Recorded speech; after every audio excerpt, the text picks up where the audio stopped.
Здравейте, скъпоценни свети в Господа, Господ Бог да ви благославя. Днес с помощта на Святия Дух искам да споделя една много важна информация за това какво си ти в Бога и какви са твоите качества в Него. Ти си не само един човек, ти си отворено писмо. Отворено писмо, където Бог Исус Христос пише. И ти не си писан с мастило, ти си писан със Святия Дух. И Бирът е минал през много неща. Първият човек, който гони Библията, преди време нямаше право всеки човек да чете Библията. Всеки човек нямаше право да чете от Святото Писание. И първият човек, който гони Библията, е цар Хоафим. Този човек гони Библията и изгори над 100 000 и повече Библии. И след това този човек беше вярващ. И те си мислиха, че в това, че гонят Библията, ще спрат благовестието на Небесното царство. И аз искам да те питам, какво си ти? Библията отвън има черни страници, някоя сива, но отвътре е бяла. Искам да ти кажа, че колкото отвънка да си като те гледат хората отчаян, като си толкова в депресии и тем подобни работи, има нещо скрито в тебе. И това е отвореното писмо, което е Библията в тебе. И това е Святият Божи Дух. Сигурно си казваш, аз не съм Библия. Нека ти кажа, има два завета в Библията. И тези два завета са Старият и Новият завет. Ако не си Библия, бъди един от двата завета. Старият завет е заветът, който хората принасяха на Бога жертви от овце, от гълъби и тем подобни работи. А Новия завет, самият Бог Исус Христос отиде на кръста и даде живота си за нас. Не може да бъде завет, не се притеснявай. Библията има 66 книги. Коя от тия 66 книги си ти?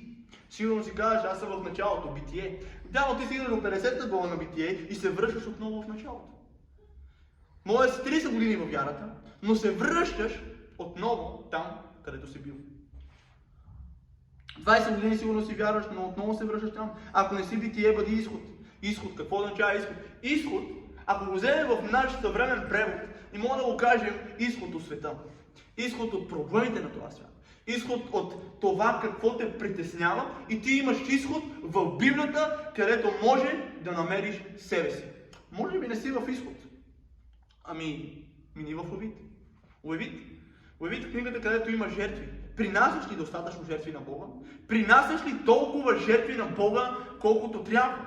Принасяш ли себе си, както Павел казва, нека да принасяме телата си, жертва жива, свята и благоугодна на Бога.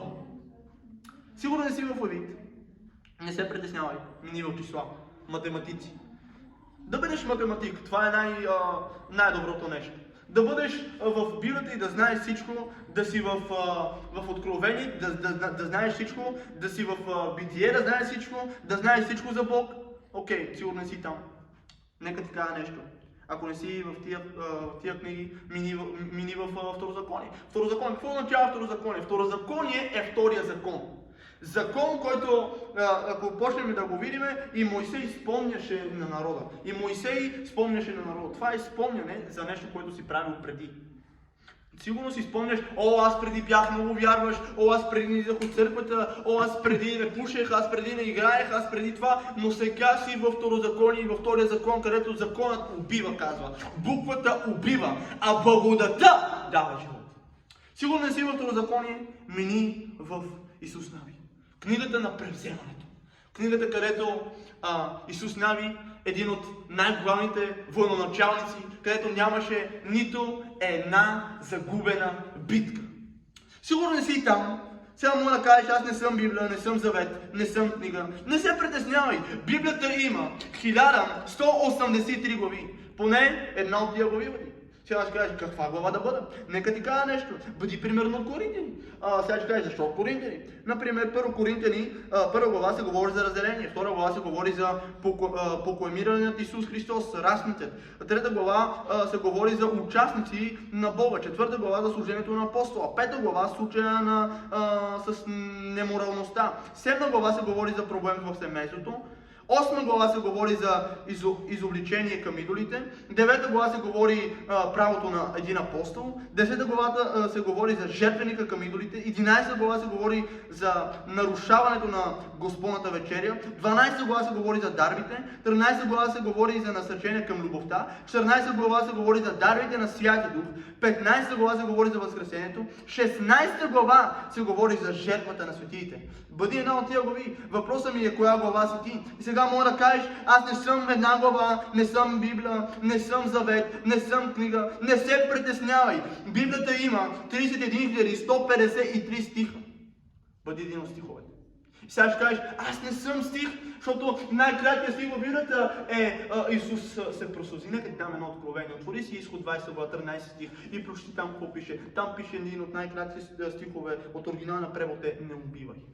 Не убивай това, което Бог е сложил в тебе. И не слагай точка там, където Бог е сложил запетая. Не да ти кажа нещо. Може да си кажеш, аз не съм Библия, аз не съм завет, аз не съм книга, аз не съм глава, аз не съм стих. Не се притеснявай. Библията има 735 533 думи. Бъди една дума. Каква дума? Бъди, аз съм благословен, аз съм помазан, аз съм от силните, аз съм в помазанието на Святия Дух. И си ще кажеш, аз не съм Библия, аз не съм глава, аз не съм стих и всичко това, което съм изразил, нека ти кажа. Библията има 3 милиона 566 хиляди 483 букви. Бъди една буква. Каква буква? Бъди буквата най-главната А. И когато кажеш, или и като кажеш, ето ме, всичко Твое, покланям се и казваш, Боже, ето ме. И всичките страхове от Тебе падат. И падат вериги, падат окови. И Бог започва да върши нещо ново с Тебе. И сигурно ще кажеш, аз не съм нищо от това. Нека ти кажа нещо, приятелю мой. Не на последно, моли се Бог да ти открие какво си, ако не знаеш. И ако не знаеш как да се молиш, Библията има точно 400 стиха за молитвата. И сега ще кажеш, всичко това е страхотно, но аз съм много богат човек. Как да следвам Бог? Аз съм аз съм президента на България. Не мога да следвам Бог, защото ще кажат, това сега такъв или такъв, правя грешки. Нека ти кажа нещо, братко мой и сестро моя. Библията има 2350 стиха за парите. И казва, всеки, който иска да ме следва, нека се отрече от себе си, така нека да ме следва. И това тук има една фикция, където ние можем да вземем в нашия живот. Когато искаш да се отречеш ти от Бог и да дигнеш кръста си, така да го следваш, нека ти кажа нещо. Най-важното е, че там не се говори за някакъв товар, да носиш някакъв тежък кръст. Там се говори тогава, когато си набелен с твоята гордост. И Бог ти казва, изправи се, махни гордостта от теб, изправи кръста си и така ме следвай. Бъдете благословени, очаквайте скоро ново насърчение, брати Вайло Ян.